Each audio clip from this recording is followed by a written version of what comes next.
paham ini karena sudah ada organisasi namanya PCS, Polisi Cinta Sunnah. Anggotanya ribuan, ratusan ribu anggotanya. Mulai dari anggota yang serius sampai yang cuma ikut-ikutan. Kalau secara data statistik kurang lebih 23.000 yang terpapar. Mengapa kita peduli dengan kelompok-kelompok supaya kepolisian dan tentara ini tidak boleh terpapar ajaran ini? Karena semua anggota teroris, organisasi teroris seperti Al-Shabaab, Boko Haram, Jabhatun Nusroh, Liwaut Tauhid, Free Syrian Army, Laskar At-Taibah, ini semua diawali dari infiltrasi ideologi ini terhadap lembaga-lembaga kepolisian dan tentara. Indonesia tidak boleh disusupi oleh ajaran ini kepada polisi dan tentara. Makanya kemudian yang paling concern, paling awal ini adalah polisi. Ini warisan Pak Sambo. Jujur aja, sebelum Pak Sambo di penjara punya kasus itu, ini adalah warisannya. Supaya polisi ini betul-betul tidak terlibat dengan ajaran yang menganjurkan kebencian satu sama lain ini. Coba bayangkan, pangkatnya kombes itu lebih tunduk kepada yang kapten. Karena apa? Kapten ini ustadznya. Sudah tercipta subordinasi dan disobedient di dalam kepolisian karena ajaran ini. Kepangkatan dan sebagainya sudah di luar itu. Aturan-aturan yang dikeluarkan oleh Kapolri dia tidak mau karena Kapolrinya seorang Kristen. Coba bayangin. Lalu diciptakanlah Perpol ini. Apakah NU terlibat? Terlibat. Kader-kader NU terlibat. Lalu kemudian di Kemenak hari ini sudah merumuskan moderasi beragama. Mengapa negara kita ini kok nggak berani sih melarang ajaran ini? Kok yang dibubarkan HTI tapi ajarannya kok masih bergulir? Karena negara kita masih dalam sebatas undang-undang preventive strike, bukan preemptif. Kita tidak punya undang-undangnya untuk melarang sebuah ajaran. Karena apa? Negara kita ini adalah negara demokrasi. Jadi yang dilakukan oleh ajaran-ajaran dan organisasi kelompok pengusung khilafah maupun Wahabi ini, mereka mengharamkan demokrasi tapi memanfaatkan kebebasan dalam demokrasi untuk membunuh demokrasi. Dan mereka menikmati kebebasan fasilitas dari negara demokrasi. Hizbut Tahrir itu hidupnya hanya di negara-negara dengan perpaham demokrasi.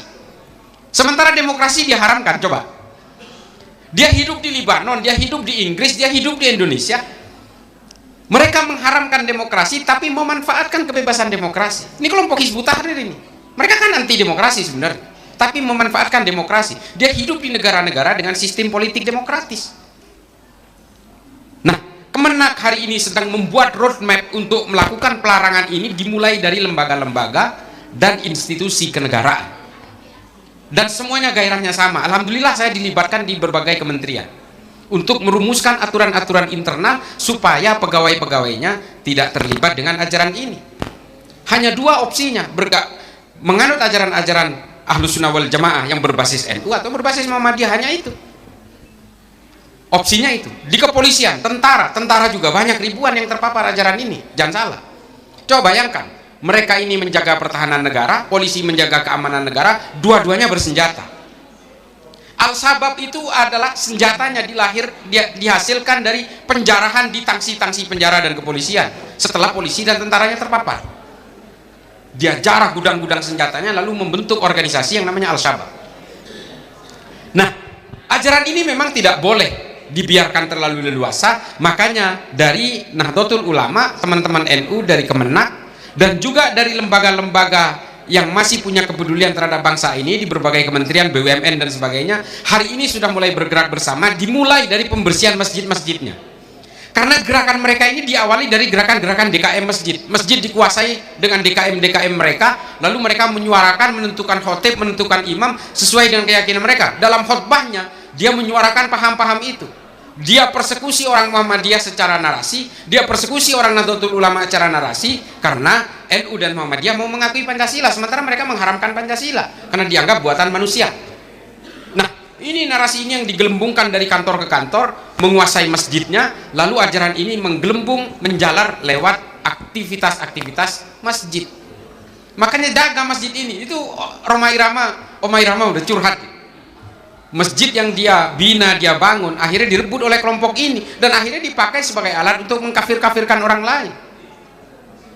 Nah, ini yang sudah kita lakukan, Bu. Insya Allah, tenang aja. Memang kita tidak punya aturan-aturan preemptif seperti Singapura yang punya Internal Security Act yang kemudian bisa melarang Abdul Somad masuk misalnya. Ini kan preemptive strike. Kita nggak punya itu. Karena apa? Kita masih betul-betul ingin menggunakan demokrasi yang utuh. Terakhir saya ingin sampaikan informasi, satu-satunya negara di dunia pertama yang menggunakan sistem demokrasi secara utuh 100% adalah Indonesia. Ini yang harus kita pahami. Pemilu tahun 1955, Indonesia sudah menggunakan sistem one man one vote, satu suara satu manusia. Amerika yang sudah berdemokrasi selama berabad-abad masih belum memberikan hak suara kepada orang-orang keturunan Afrika pada saat itu. One man one vote di Amerika baru dilaksanakan tahun 1968. Indonesia tahun 1955 sudah melaksanakan itu. Makanya PKI yang menang. Karena PKI waktu itu membohongi masyarakat, mengembalikan tanah-tanah rakyat yang dikuasai oleh Belanda, yang dikuasai oleh keraton untuk dikembalikan kepada rakyat, yang disebut dengan land reform itu.